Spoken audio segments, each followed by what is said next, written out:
안녕하세요. 연년생 아들, 딸을 키우고 있는 30대 주부입니다.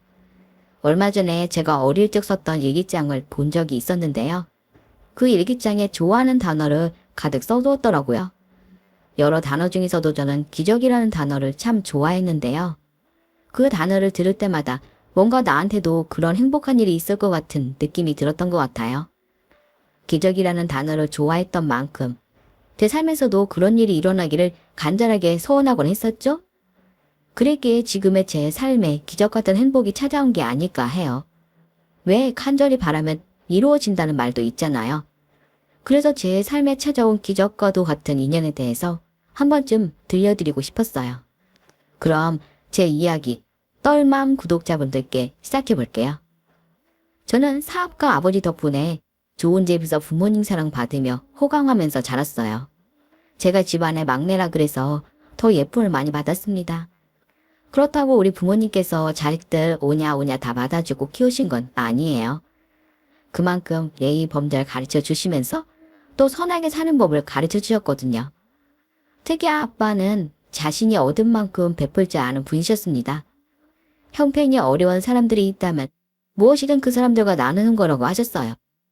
또 아빠가 직접 그런 삶을 사는 모습을 보여주시면서 좋은 일을 많이 하셨죠. 그런 모습을 보며 자라니 아빠의 영향을 많이 받았었죠. 아빠가 선행을 베푸시는 걸 항상 가까이에서 보면서 자랐는데요. 그 중에 잊을 수 없는 날이 있어요.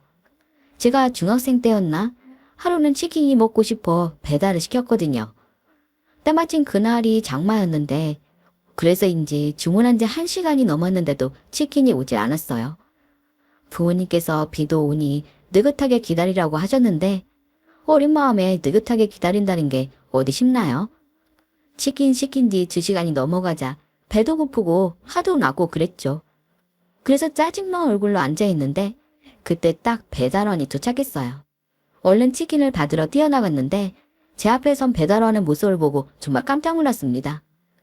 내리는 폭우를 다 맞고 온 건지 온몸은 비에 맞아 다 젖었고 팔다리에서도 피가 흐르고 있었어요.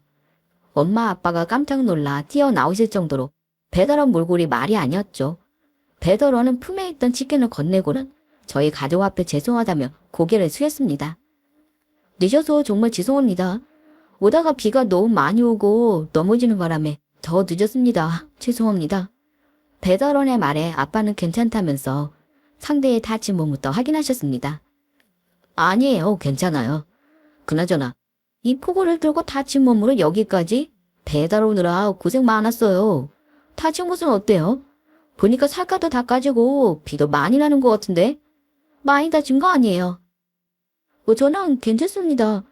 저기 오늘 음식 늦게 가져다 드려서 정말 죄송합니다. 그런데 뭐 한 가지 부탁드려도 될까요? 뭔데요? 편하게 말해봐요. 다른 건 아니고 오늘 배달 늦게 가져다 드린 거 가게에는 비밀로 해주실 수 있을까요? 저 때문에 늦어진 거 정말 사과드려요. 그런데 가게로 연락하셔서 사장님이 아시기라도 하면은 저 당장 잘릴지도 모르거든요. 너무 죄송한데 딱 한 번만 봐주세요. 음식도 늦게 가져다 드리고 이런 부탁까지 드려서 정말 죄송한데 배달일까지 잘리면은 이런 자리 구하기가 너무 막막해서 딱 한 번만 부탁 좀 드릴게요. 배달원은 우리 가족 앞에 간절하게 사정했습니다. 아빠는 미안함에 고개를 숙이고 있는 배달원 쪽으로 다가가시죠. 그런 일이라면 걱정 말아요. 우리 식구 중에 아무도 그 치킨집에 전화해서 배달 늦었다고 뭐라 할 사람 없으니까. 근데 여기까지 오다가 심하게 다쳤나 보네. 안 되겠어요. 여기 들어와서 치료라도 좀 하고 가요. 그대로 두면 더 나아요. 아니에요. 괜찮습니다. 집에 가서 치료하면 돼요. 배달원이 한사코 사양하자 옆에 있던 엄마도 나서셨습니다. 그러지 말고 우리 집에서 연고라도 바르고 가요. 애들 아빠 말대로 그냥 치면은 흉터 오래 가요. 얼마나 심하게 다쳤으면 이렇게 됐을까. 많이 아플 텐데 조금만 참아요. 엄마는 약상자를 가지고 와 다친 배달원에게 응급처치를 해주셨어요. 얼마나 심하게 다쳤는지 약 바르는 모습을 보는 제가 다 아프더라고요. 우리 집에 가져다 줄 치킨 배달을 하다 저렇게 다친 모습을 보니까 저도 마음이 안 좋았죠. 치킨 늦게 온다고 화만 냈던 게 미안해지기도 했어요. 응급처치가 끝난 뒤 배달원 얼굴을 보게 됐는데요. 너무나 오해였어요. 분명 어른일 거라고 생각했는데 얼굴이 정말 앳되어 보였거든요. 다른 가족들도 배달원의 얼굴을 자세히 보곤 깜짝 놀라는 눈치였어요. 그래서 아빠가 몇 살이냐고 물어보셨죠. 저기 얼굴이 앳되어 보이는데 올해 애가 몇 살인지 물어봐도 돼요. 네? 아, 저 올해 19살입니다. 19살. 그럼 우리 아들이랑 동갑이네. 아니 근데 아직 어린 나이에 어떻게 배달 일을 해요? 배달 일이 위험한데 부모님이 이렇게 다치면서 일하는 거 아세요? 아시면 속상해하실 거야. 어린아들이 다치면서 일하는데 좋아하실 리가 없지. 배달 일 하면서 오늘처럼 다치지 말고 그만두고 학교 열심히 다녀요. 계속 일하다 더 다치면은 어떻게 하려고 그래? 아빠의 말에 배달원은 씁쓸하게 웃어 보였습니다. 네, 저 그만 가보겠습니다. 오늘 치료까지 해주시고 정말 감사했습니다. 이 은혜 잊지 않을게요. 은혜는 무슨? 사람 인생 다 이렇게 저렇게 돕고 사는 거지. 참 잠깐만요. 그냥 가지 말고 이거 받아요. 아빠는 가려던 배달원을 붙잡고서 지갑에서 10,000원짜리 몇 장을 꺼내 건네셨습니다. 얼른 이거 받아둬요. 이걸로 내일 아침 되자마자 곧바로 병원 가서 치료받아요. 알았죠? 아빠는 다친 배달원에게 치료비를 주신 거였어요. 배달원이 괜찮다고 사양하자 두 손에 치료비를 꼭 쥐어주시기까지 했습니다. 어른이 주는 용돈이다 생각하고 받아요. 우리 배달 오느라 다친 건데 내가 이 정도는 줘야지. 큰 돈 아니니까 부담 갖지 말고 대신 내일 병원 가서 치료는 꼭 받아요. 어린 나이일수록 건강 잘 챙겨야 돼요. 아빠의 말에 배달원은 울먹이며 연신 감사하다는 인사를 하다 돌아갔습니다. 2시간이나 늦게 온 치킨은 이미 다 식어버렸지만 그날 치킨 맛은 기억 속에 오래 남아있었어요. 그 일이 있고 며칠 후부터 우리 집 대문 앞에는 늘 예쁜 꽃 한 송이가 놓여 있었습니다. 꽃을 좋아하시는 엄마는 이런 예쁜 꽃 오랜만에 받아본다며 참 좋아하셨죠. 그런데 매일 아침마다 집 앞에 꽃이 놓여 있으니 도대체 누가 놓고 가는 건지 궁금증이 생기더라고요. 그래서 하루는 오빠랑 대문 앞을 지키고 서 있었어요. 도대체 누가 집 앞에 꽃을 두고 가는 건지 궁금했어요. 그렇게 우리 집에 꽃을 두고 간 사람이 누구인지 기다리던 중 예상하지 못한 얼굴을 발견했습니다. 바로 며칠 전 그 배달원이었어요. 그쪽에서 우리를 발견하고 깜짝 놀란 표정이더라고요. 집 앞에 누가 매일같이 꽃을 두기에 어떤 사람인지 궁금해 기다렸다고 설명하자 그 배달원이 멋쩍은 듯 웃어 보였습니다. 그날 너무 감사해서 그 은혜를 갚고 싶은데 마땅한 방법이 없었대요. 그래서 매일같이 예쁜 꽃을 드리는 걸로 그날의 은혜를 갚고 싶었다고 말하더군요. 우리 집에 매일같이 꽃을 놔뒀던 사람이 그 배달원인 걸 아신 부모님은 직접 그 사람을 초대하셨고 같이 밥을 먹게 됐죠. 같이 저녁 식사를 하면서 배달원의 사연을 알게 됐어요. 듣고 보니 사정이 정말 딱하더라고요. 그 배달원 오빠 부모님은 몇 년 전 돌아가셨대요. 그래서 다니던 학교를 그만두고 혼자 힘으로 돈을 벌면서 검정고시를 준비하고 있었던 거예요. 학생이라 일자리 얻기도 어려워서 지금 하는 배달 일도 힘들게 구한 거였고 그날 혹시라도 배달 늦은 걸 알게 되면 잘릴까봐 걱정했던 거라는 이야기도 해줬어요. 어린 나이에 힘들게 살아온 배달원 오빠의 사연을 듣고 우리 가족은 모두 말없이 눈물을 흘렸습니다. 그리고 아빠는 그 오빠의 사연을 듣고 많이 마음 아파하셨죠. 아직 어린 나이인데 정말 대견하네. 부모님 두 분 다 사고로 돌아가시고 얼마나 마음이 속상했을 거야. 이름이 장우라고 했나? 장우군 참 대단해. 어린 나이에 속상한 맘에 나쁜 길로 빠질 수도 있었을 텐데도 착실하게 잘 사는 게 정말 보기 좋네. 그리고 앞으로 우리 집에 자주 놀러 와요. 여기 우리 아들은 장우군이랑 친구고 우리 딸도 3살 터울이니까 다들 비슷한 또래잖아. 그러니 친하게 지낼 수 있을 거예요. 또 나나 우리 집사람이나 어렵고 무서운 사람들 아니니까 친구 집에 놀러 온다 생각하고 편하게 와요. 와서 오늘처럼 이렇게 저녁도 먹고 가고 힘든 일 있으면 우리한테 얘기하고. 아니에요. 제 실수 눈 감아주시고 또 다친 곳 치료해 준 것만으로도 충분합니다. 더 신세 지는 건 너무 죄송해서요. 그걸 왜 신세라고 생각해요? 신세 지는 게 아니라 서로 돕고 사는 거지. 우리가 지금은 장군 도와줘도 앞으로는 우리가 도움받을 수도 있는 거고. 앞으로 살면서 힘들고 어려운 일 많을 텐데 그럴 때마다 우리한테 얘기도 하고 의지해요. 이렇게 알게 된 것도 인연이라 생각하고 그런 마음이 한결 가벼워질 테니까. 아빠의 말씀에 저희 남매도 공감했어요. 그리고 지금 힘든 시간을 보내는 그 배다른 오빠를 돕고 싶었죠. 오빠, 우리 가족들 아무도 신세 지는 거라고 생각 안 해요. 그러니까 편하게 와서 우리 집에서 놀다 가요. 네? 우리 오빠도 친구 생겨서 좋다고 그랬거든요. 그치, 오빠? 응, 나도 친구 하나 더 생긴 것 같아서 기분 좋아. 장우야, 우리 앞으로 친하게 지내자. 참, 너 혼자 공부하기 힘들지 않아? 괜찮으면 나랑 같이 선생님께 과외받자. 우리 집에 매주 오시는 선생님 계시거든. 아니야, 괜찮아. 나 저녁에 배달 일도 해야 하고 같이 과외 듣는 건 좀 어려울 것 같아. 그래도 말만으로도 고맙다. 정말 든든해. 그리고 아버지의 계속된 제안으로 그 며칠 후 우리는 같이 저녁을 먹으며 우리 가족과 배다른 오빠는 가까워질 수 있었습니다. 그 다음부터는 정말 가족처럼 친하게 지냈어요. 꼭 저한테 오빠가 한 명 더 생긴 것 같은 기분이었죠.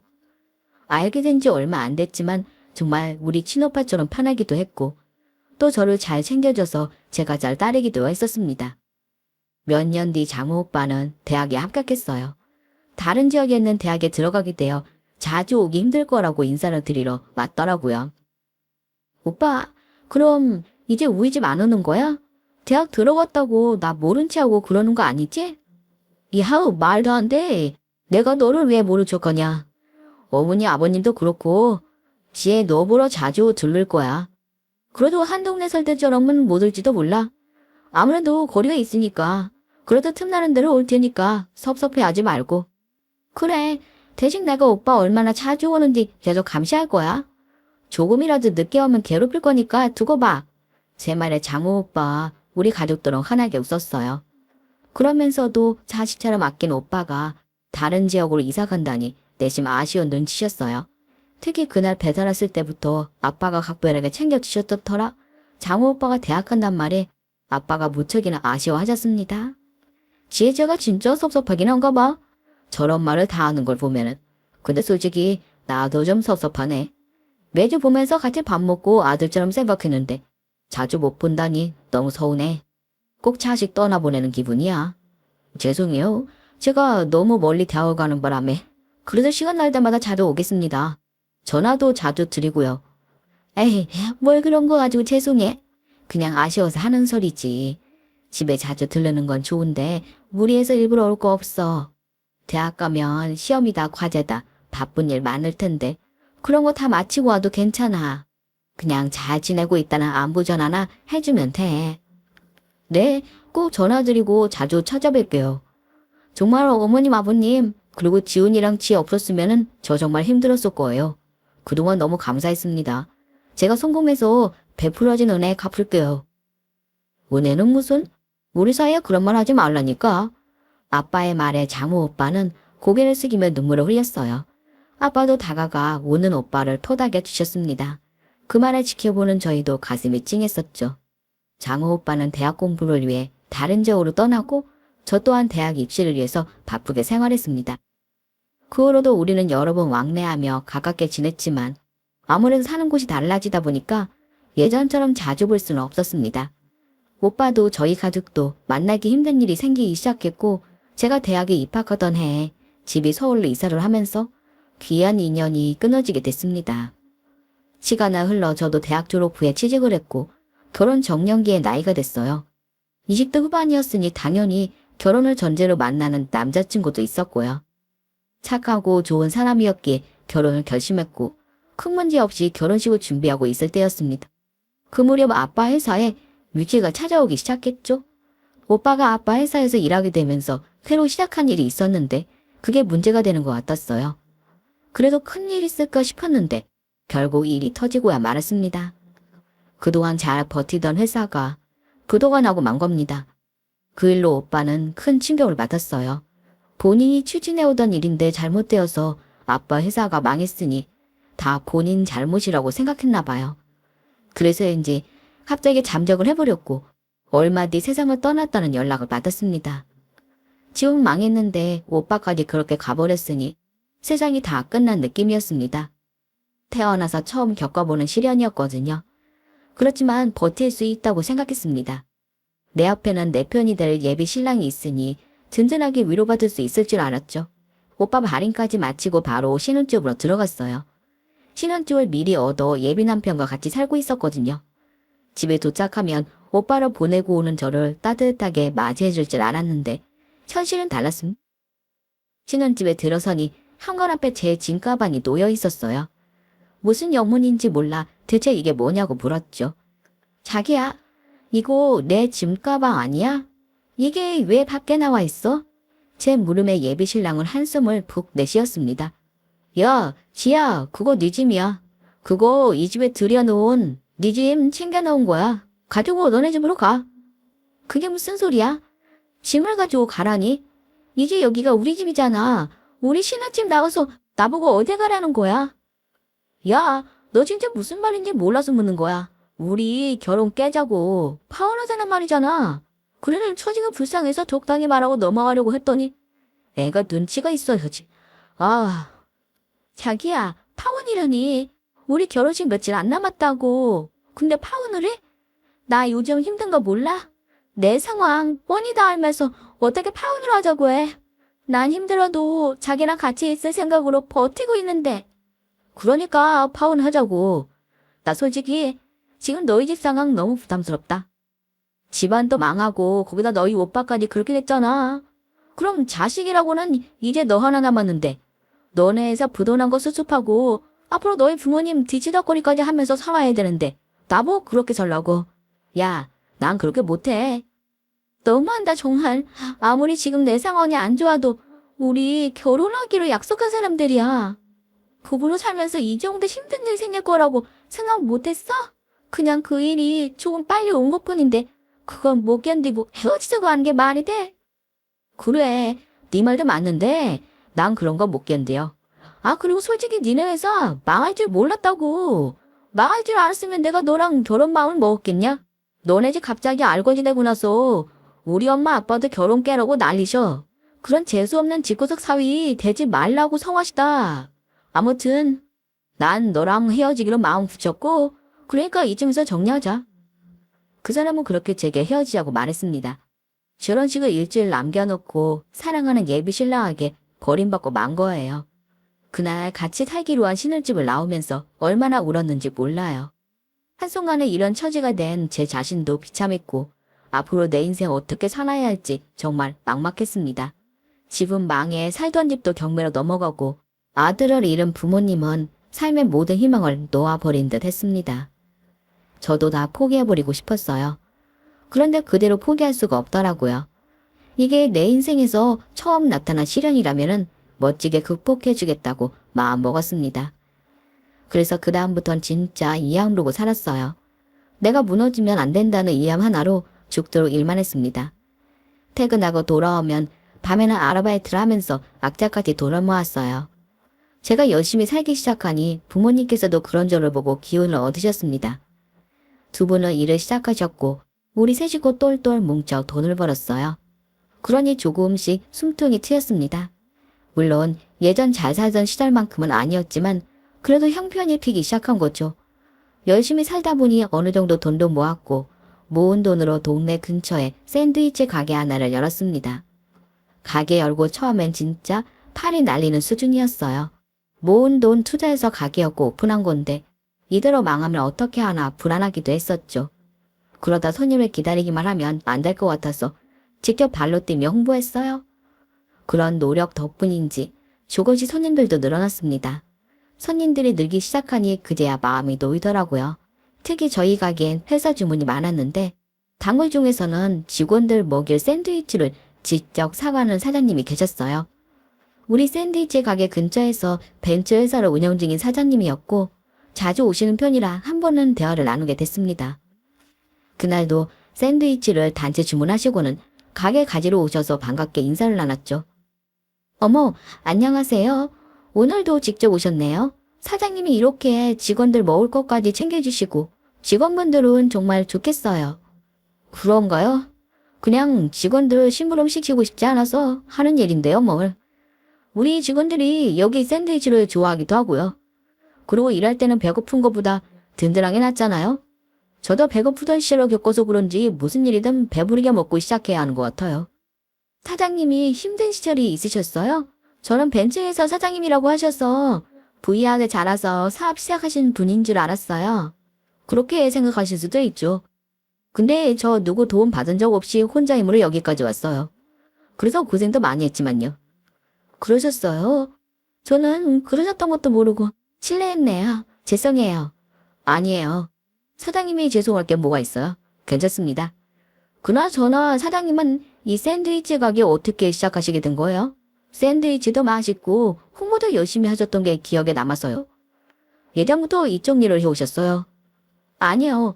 저도 회사 다니다가 가게 열고 장사 시작한 거예요. 실은 저희 집이 사장이 안 도와줘서 제가 집안 가장이거든요. 어떻게든 먹고 살려고 하다 보니까 이렇게 됐네요. 저도 제가 샌드위치 가게 사장님 될 줄은 몰랐어요.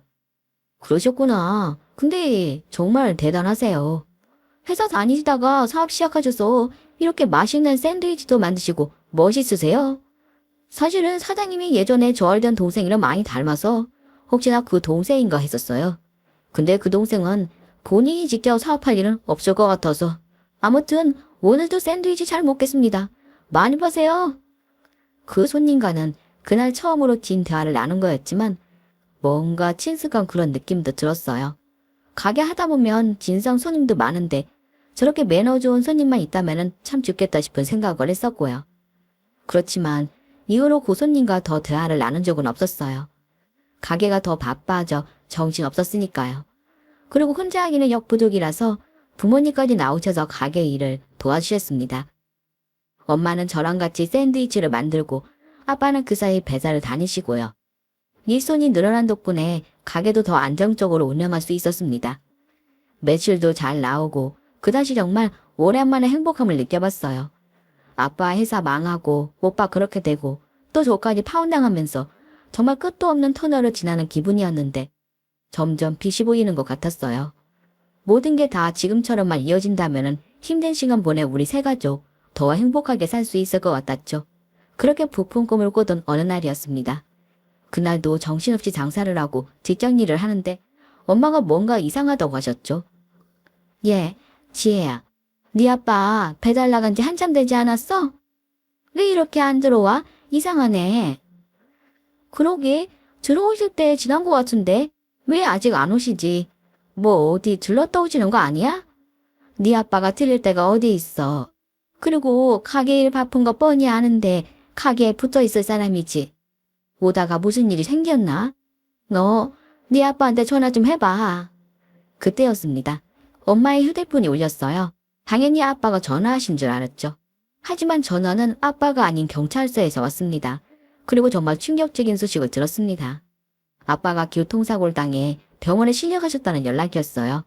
그 전화를 받자마자 가게를 내팽개치고서 병원으로 향했습니다. 제발 아빠가 무사하게 큰 사고가 아니길 바라는 거 말고는 아무 생각도 들지 않았어요.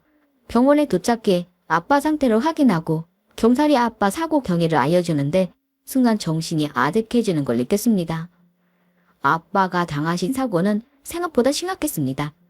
배달을 마치고 나오시다가 인적이 드문 길에서 교통사고를 당하셨는데 그것도 뺑소니 교통사고였어요. 뺑소니를 당하신 채로 오랜 시간 길에 방치되어 계셨다고 합니다. 그래서 회복까지 쉽지 않을 거라는 말을 들었어요. 솔직히 그 말을 듣는데 믿어지질 않더라고요. 갑자기 이런 일이 일어났다는 게 그냥 꿈만 같았어요. 아빠 사고 소식에 충격을 받은 엄마가 쓰러지시면서 내가 지금 들은 말이 꿈이 아니라 현실이라는 거를 느꼈던 것 같네요. 뺑소니 교통사고를 당한 아빠는 쉽게 일어나지 못하셨습니다. 아빠가 혼수 상태로 누워 계시면서 다시 되찾았던 행복마저 산산조각난 기분이었어요. 엄마는 아빠를 보살피기 위해 병간호를 시작하셨고 저는 어떻게든 아빠 병원비를 벌어보겠다고 가게 문을 열었습니다. 근데 일이 손에 잡히질 않더라고요. 그때 처음으로 그냥 모든 걸 다 포기하고 싶다 생각을 했어요. 잘 살아보겠다고 노력했는데 왜 우리한테는 이런 일이 생기는 건지 하늘이 원망스럽단 말을 실감했어요. 이제 나한테 남은 행복은 없는 건지 절망스러운 마음뿐이었습니다. 아빠가 누워있는 몇 달 동안 모든 상황은 최악이 됐어요. 몇 달이 지나도 아빠는 여전히 의식을 회복하지 못하셨고 사고를 낸 뺑소니범도 잡지 못한 채 시간만 흘렀어요. 그러면서 엄마도 저도 지쳐갔습니다. 모아둔 돈은 아빠 병원비로 다 나가고 나중에는 병원비가 없어 아빠가 병원에서 쫓겨날 위기에 놓였습니다. 결국 가게를 빼 아빠 병원비를 내기로 했어요. 희망을 가지고 시작했던 가게를 제 손으로 정리하던 날 참 많이 오르던 기억이 나네요. 가게를 정리하고 그 돈으로 병원비를 내려는데 이미 병원비가 결제됐다는 거예요. 대체 누가 결제했는지 물어보려는데 마침 경찰서에서 전화가 걸려왔습니다. 뺑소니범을 잡았다는 연락이었어요. 그날 사고 현장을 본 그 목격자가 며칠 동안 그 근처로 잠복하다가 범인을 잡아 경찰서에 넘겼다는 거예요. 그 말을 듣는데 그저 눈물만 나더라고요. 경찰에게 감사하단 말만 하면서 펑펑 울었습니다. 펑펑 울고 나니 그제야 정신이 돌아오는 것 같았어요. 일단 뺑소니범을 잡아준 그 목격자를 만나야 했습니다. 그분이 우리 가족에게는 생명의 은인이니 감사 인사를 드리고 꼭 보답을 하고 싶었거든요. 저랑 엄마가 찾아뵈려고 하니 그 목격자 분께서 아빠가 계신 병원을 직접 오시겠다는 거예요. 범인도 잡아주셨는데 병원까지 와주시니 너무 감사할 따름이었죠. 며칠 후 경찰분이 범인을 잡아준 목격자라면서 한 남자분을 소개해 주셨습니다. 감사함과 반가움에 일단 달려가서 고개부터 숙이고 감사 인사를 드렸는데 익숙한 목소리가 들렸어요. 익숙한 느낌의 고개를 들어보니 우리 가게 단골 손님인 그 벤처회사 사장님이 제 앞에 서 있었습니다. 혹시 저희 가게 단골 손님 아니세요? 매번 샌드위치 포장해 가시던 그 사장님 맞죠? 사장님이 우리 아빠 병원에는 어떻게... 어머, 그럼 그 목격자가 사장님이세요? 뺑소니 치고 도망간 그 범인 잡아주신 분이요? 네, 맞아요. 저예요. 그동안 마음고생 많으셨죠? 마음고생은요? 그나저나 우리 아빠 뺑소니 치고 도망간 범인 찾아주셔서 정말 감사합니다. 몇 달 동안 범인 흔적도 안 나와서 못 잡는 줄 알았는데 형사님들께 들었는데 직접 사고 현장에서 잠복까지 하셨다면서요? 우리 가족도 못한 일인데 너무 감사드려요. 옆에 계시던 엄마도 목격자인 사장님의 손을 꼭 잡고서 감사 인사를 드렸습니다. 정말 뭐라고 말을 해야 할지 모르겠네요. 들어보니 우리 딸 가게 단골 손님이신 것 같은데 이 은혜를 어떻게 갚아야 좋을지요. 아무튼 정말 감사합니다. 우리의 아빠 계속 누워있고 이대로 범인도 못 잡나 생각하면서 매일을 울었는데 사장님 덕분에 억울함을 풀 수 있게 됐어요. 감사합니다. 저나 딸이나 이 은혜는 꼭 갚겠습니다. 엄마가 그 말을 마친 순간 사장님이 갑자기 눈물을 보였습니다. 그러더니 엄마와 저를 향해서 자기를 모르겠냐고, 기억 안 나냐고 묻는 거예요. 두 분 저 기억 안 나세요? 제 얼굴 한번 잘 봐주세요. 진짜 누군지 모르겠어요. 사장님의 질문에 사실 좀 황당했습니다. 우리 가게 단골 손님인 걸 아는데 자꾸만 누군지 모르겠냐고 물어보니 당황할 수밖에요. 네, 저희 가게 단골 손님이시잖아요. 누구신지 당연히 알죠. 아니, 그거 말고요. 그거 말고 내 얼굴 한번 잘 봐줘요. 누구 기억나는 사람 없어요? 지혜야, 너나 기억 안 나. 20년 전에 너희 집에 치킨 배달 갔던 그 배달원 윤장우 기억 안 나? 순간 제 몸에 소름이 쫙 끼쳤어요. 사장님 입에서 배달원 오빠의 이름이 나올 줄은 꿈에도 몰랐으니까요. 윤장우, 장우 오빠? 사장님이 장우 오빠를 어떻게 아세요? 아니, 그럼 혹시? 그래, 지혜야. 내가 바로 그 윤장우야. 나 기억하는 거지? 정말 반갑다. 어머니, 저 기억하시죠? 저 장우예요. 어머님이랑 아버님이 저 친아들처럼 대해주셨잖아요. 저 잊어버리신 거 아니죠? 단골 사장님의 정체, 엄마도 놀라신 듯 했습니다. 저도 그렇지만 엄마도 그 사람이 그때 그 배달원 오빠일 거라고는 생각 못했으니까요. 기억하다 마다 우리 바깥 양반이 장우 네 얘기를 얼마나 많이 했다고. 아니 어떻게 이런 인연이 다 있어?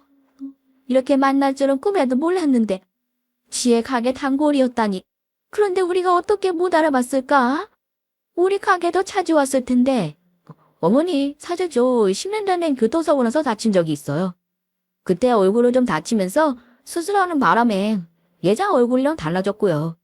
아마 그래서 어머님들 지혜도 저를 못 알아보신 것 같아요. 그리고 저는 가게 갈 때마다 혹시 지혜 아닐까 생각하곤 했어요. 그래서 한 번은 지혜한테 물어본 적도 있었고요.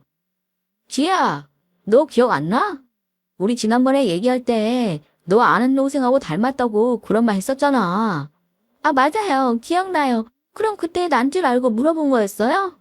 그랬지. 얼굴이 너무 똑같아서 물어보고 싶더라고. 근데 그때 네가 그랬잖아. 집안 가장이라 열심히 일하는 거라고. 그 말을 듣고 당연히 네가 아닌 줄 알았어. 내 기억 속에 아저씨 댁은 부자였으니까.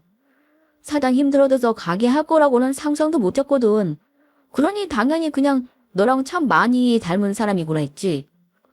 그제야 서로를 알아보지 못했던 이유를 알게 됐습니다. 제 단골 손님이 배달의 오빠일 줄은 상상도 못했으니 이렇게 다시 만나게 된 게 너무나도 신기하게 느껴졌어요. 그리고 오빠는 범인을 잡게 된 얘기까지 들려줬습니다. 계속 우리 가게 문이 닫혀 있어 이상하게 여기던 찰나 우리 가게 근처 상인들에게 우리 집에 대한 얘기를 들었답니다. 그 얘기를 듣고 그 샌드위치 가게 사장이 저라는 걸 알게 됐대요. 또 며칠 전 자신이 목격한 뺑소니 사고의 피해자가 자신의 은인인 우리 아빠였다는 사실까지도요. 그래서 뺑소니 범인을 잡기 위해서 자신이 직접 나서게 됐다고 하더라고요. 그날 그 사고 목격하고 곧장 경찰에 신고는 했었어. 근데 그 사고 피해자가 아저씨일 줄은 몰랐지. 그러다 너희 가게 주변 상인들한테 얘기를 듣는데 그 사고 피해자가 아저씨잖아. 그러니 내가 범인 잡힐 때까지 기다릴 수가 있어야지. 내가 어떻게든 잡는다 결심하고 그 사고 현장에서 쭉 있었지 뭐. 그렇게 몇 날 며칠 있다가 범인차 발견한 거고 어쨌든 범인 잡게 되어서 얼마나 다행인지 몰라. 오빠의 말에 엄마는 눈물이 핑 도신 것 같았어요. 창우야, 우리가 이렇게 너한테 신세만 진다.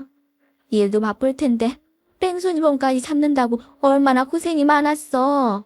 네가 우리 살렸다.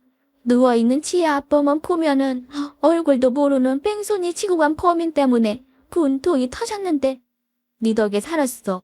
정말 고맙다. 그런 말씀 마세요, 아주머니.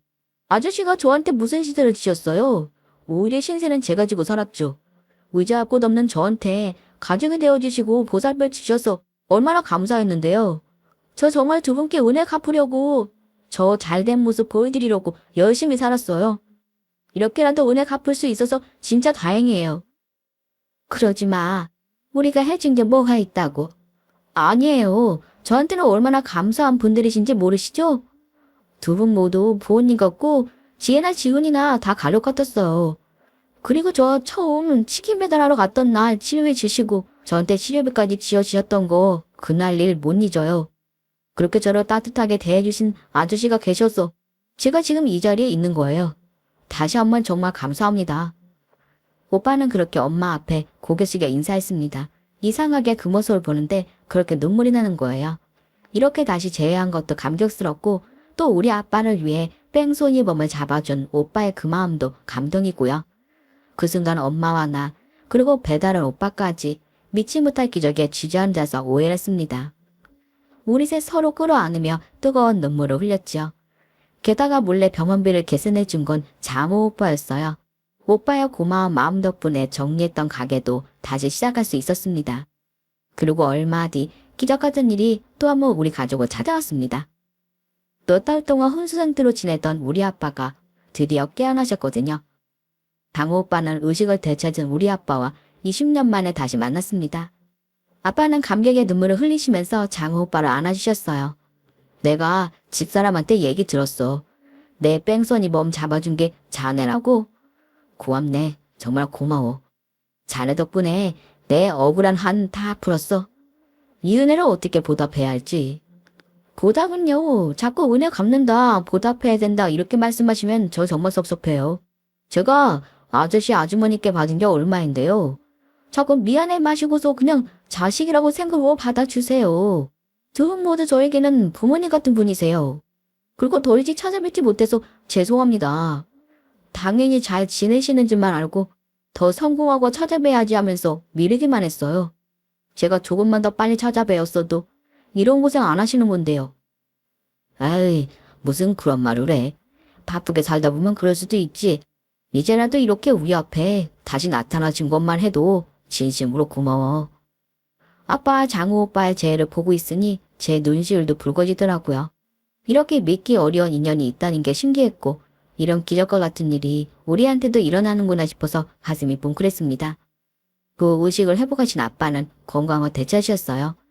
저도 제 가게를 다시 시작할 수 있게 됐고요. 그리고 장우 오빠는 어렵게 제외한 만큼 더 특별한 인연으로 발전했는데요. 기적적으로 다시 만난 이후 오빠와 제가 부부의 연을 맺게 됐어요. 그래서 가족과 같은 사이에서 이제는 뗄래야 뗄 수 없는 진짜 가족이 되었습니다. 부부가 된 우리 둘은 연년생 아들, 딸 낳고 행복하게 살고 있습니다. 가끔 오빠랑 둘이 그런 말을 해요. 처음 만났던 그날부터 20년 후 다시 만난 그 순간까지 모든 게 다 기적이고 운명 같다고요. 이만하면 정말 기적적인 인연이라 할 수 있겠죠? 앞으로도 우리 가족 서로 소중한 인연을 잘 간직하면서 더 행복하게 살아보려 합니다. 제 사연을 들어오신 분들의 앞날에도 이런 기적 같은 일들이 생기길 바라면서 제 사연을 이쯤에서 마무리하겠습니다. 지금까지 들어주셔서 감사드리고요. 모두들 행복하세요. 오늘 썰맘 소중한 사연에 소중한 댓글이 있습니다. 감사합니다.